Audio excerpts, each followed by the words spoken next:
What's up EA Squad, back with me again, Eduardo Adam. Selamat datang kembali di channel gua. Dan di video ini kembali akan gua berikan kepada kalian konten yang sudah lama tidak kita sama-sama nonton, sama-sama saksikan, yaitu konten prediksi pertandingan-pertandingan big match dari liga-liga top Eropa, bahkan Liga Champion. Dan khusus di video kali ini gua akan ngebahas soal big match, prediksi big match nanti malam nih. Nanti malam banget nih, Der Klassiker antara Borussia Dortmund versus Bayern Munchen. I know some of you nggak ngefans sama Bundesliga, gue tahu, karena Bundesliga itu kan terkenal dengan tim yang juaranya itu doang.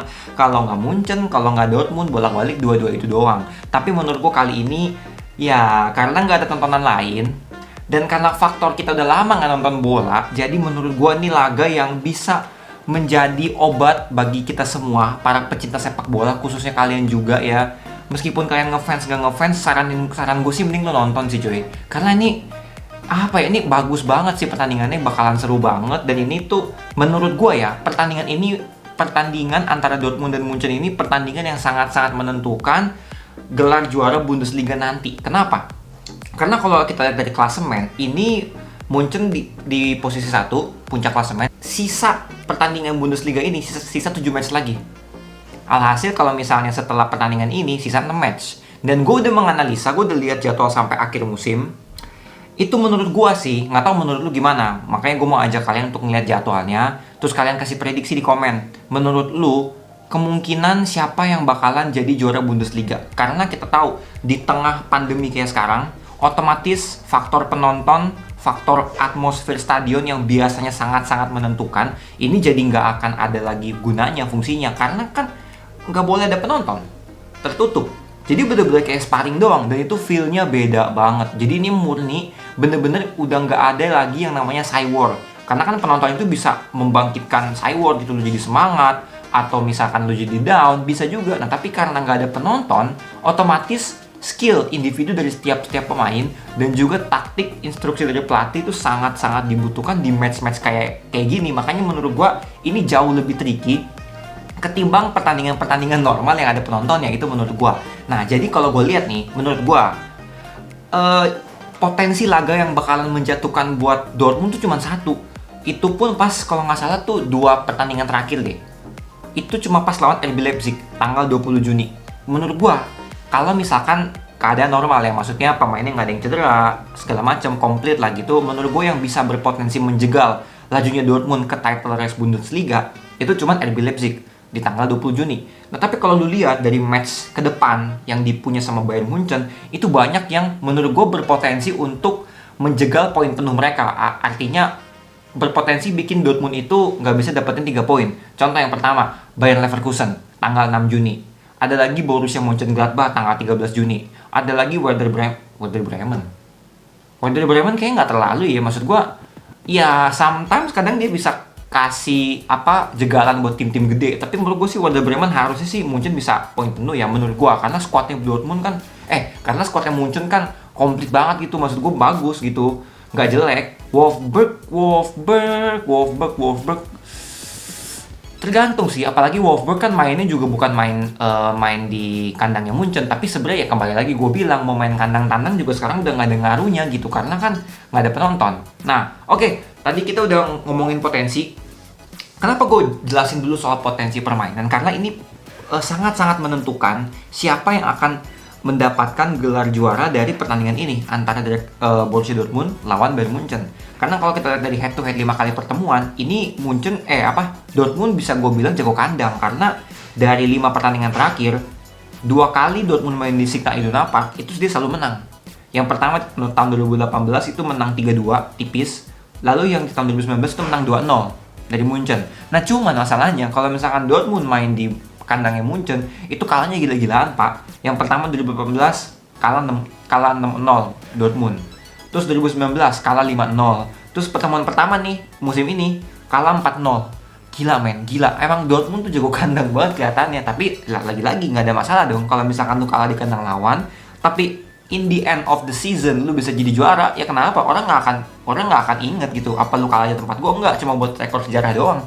Ujung-ujungnya gue juga menang nih, juara gitu. Jadi menurut gue kayak nggak terlalu signifikan mempengaruhi mental pemain, harusnya.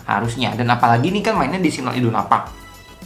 kemungkinan bisa jadi para pemain-pemain Dortmund itu kayak terinspirasi mungkin, apalagi di tengah pandemi ini ya kan, pengen banget mempersembahkan kemenangan buat fans mereka, apalagi kalau bisa mempersembahkan trofi juara, karena menurut gua Dortmund tuh harusnya ya dari musim lalu bisa juara, karena mereka kan mimpin title race tuh, cuman akhir-akhir musim mereka terpeleset tuh lawan tim-tim yang gak terlalu harusnya mereka bisa menang, tapi mereka seri, ada yang mereka kalah, akhirnya kebalap sama Munchen di, kalau nggak salah, di 3-4 match terakhir Bundesliga di musim lalu. Makanya gue bilang musim ini mau nggak mau Dortmund harus ngalahin Munchen. Karena kalau lu mau juara, lu harus ngalahin Munchen sekarang. Dan tentu aja di pertandingan berikutnya lu nggak boleh kalah ya. Maksudnya harus menang terus, dapetin 3 poin kayak gitu. Dan kalau misalkan kita langsung aja masuk ke susunan potensi line up yang akan gue jelasin. Oke, ini yang lu lihat susunan pemain kira-kira prediksi gue dari kedua tim. Gue akan jelasin kurang lebih dari Dortmund dulu karena kan dia tuan rumah. Formasinya kayaknya menurut gue yang udah memang pakemnya sama Lucien Favre dari musim lalu juga sebenarnya 3-4-3 atau 3-4-2-1 bebas, atau mungkin dia beralih jadi 3-5-2 dengan Jadon Sancho dan juga Erling Haaland jadi pemain depan. Jadon Sancho lebih ke second striker, sementara Erling Haaland jadi lebih ke target man. Tapi Erling Haaland juga menurutku pemain striker komplit sih menurut gue. Dia bisa turun menjemput bola, dia punya dribbling bagus, dia punya body balance bagus. Ini pemain kuat, gue favorit banget nih sama nih pemain, gue demen. Jadon Sancho juga begitu. Nah tapi kan memang di skuadnya Dortmund itu ada pemain-pemain yang masih diragukan, kayak Mats Hummels.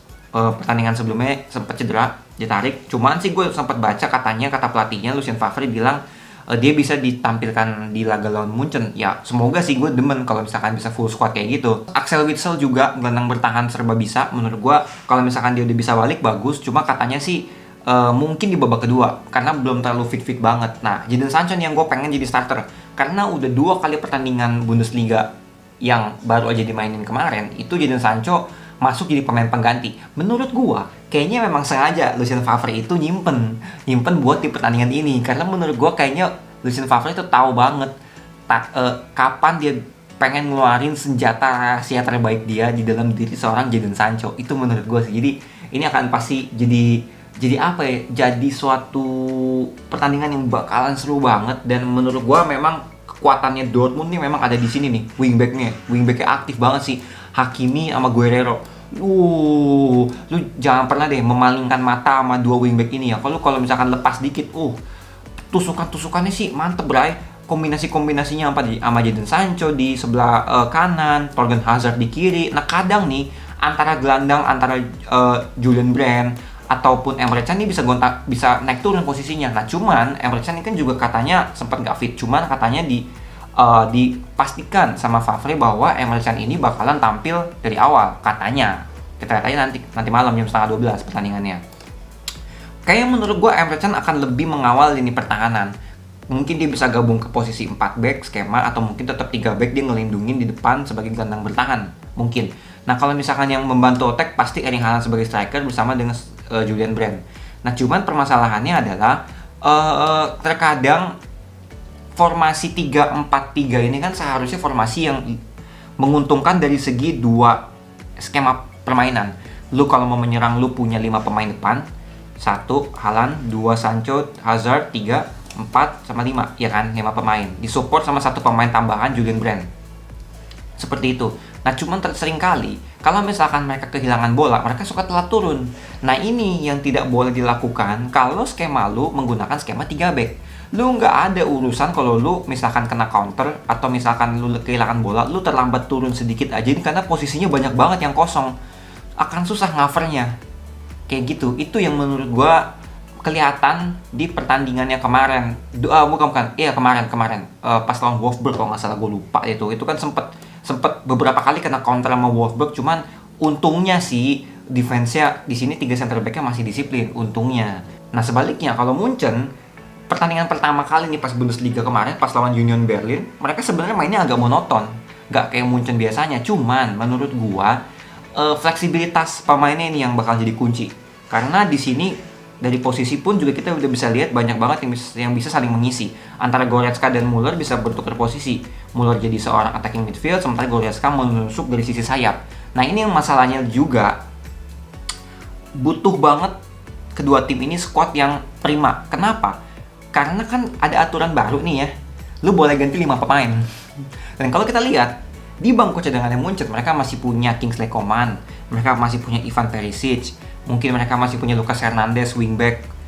Ini bisa berpengaruh buat penampilan Munchen.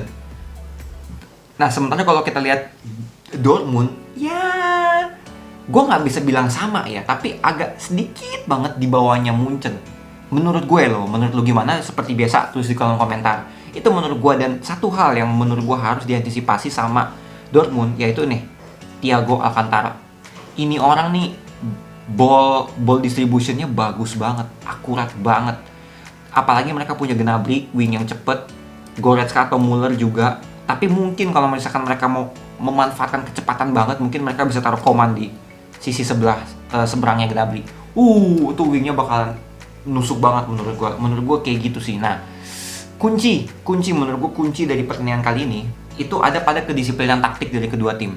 Karena tinggal bagaimana kecerdikan dari kedua pelatih ngelihat situasi skema yang ada. Karena tadi di awal video gue udah bilang, ini udah nggak ada lagi faktor mental dari penonton. Ini murni skill pemain, tingkat intelijensia, tingkat football knowledge taktik, pemahaman taktik, disiplin taktik yang benar dari pelatih dan diterapkan dengan baik sama si pemainnya. Itu yang bikin pertandingan ini bakalan seru, dan itu yang akan menentukan tim mana yang akan menang. Oke, langsung aja kita ke moment of truth ya. Kita akan langsung memberikan prediksi. Kalau menurut gua sih imbang kayaknya enggak sih ya. Berhubung dengan ini kayaknya ada suatu tradisi di kandang Dortmund pasti menang. Menurut gua sih Dortmund menang tipis lah 2-1 atau enggak 3-2 atas Borussia Munchen, atas Bayern Munchen. Prediksi lu semua kayak gimana? Tulis lagi di kolom komentar. Thank you so much guys for watching this video. Udah lama banget gue nggak bikin video soal prediksi dan gue udah kangen banget. Dan ya, gue dapet info juga kalau nggak salah La Liga ya udah mau mulai 11 Juni. Pokoknya pertengahan Juni udah mau mulai. Terus Serie A juga kalau nggak salah udah mau mulai lagi. Jadi ya, gue sama-sama berharap pandemi ini cepat berakhir, bola bisa balik lagi, melanjutkan semua pertandingan yang tertunda, terutama Liga Champions ya. Itu lagi seru-serunya. Itu aja sih untuk video kali ini. Thank you so much guys for watching this video. Gua doain lu semua sehat-sehat. Jangan keluar rumah kalau nggak perlu. Tetap pakai masker, cuci tangan yang penting. Jaga keluarga lu. Dan oke, gue belum ngomong. Buat mungkin teman-teman EA Squad subscriber gua yang menjalankan Lebaran Idul Fitri, gue ngucapin selamat merayakan Hari Raya Lebaran. Mohon maaf kalau misalkan gue udah salah kata. Dan juga ya salam buat keluarga-keluarga lu semua, semoga sehat-sehat. Oke, sekian aja untuk video kali ini. I'm Eduardo Adam signing off. Remember, we only live once, so spread the love and stay positive. And bye-bye.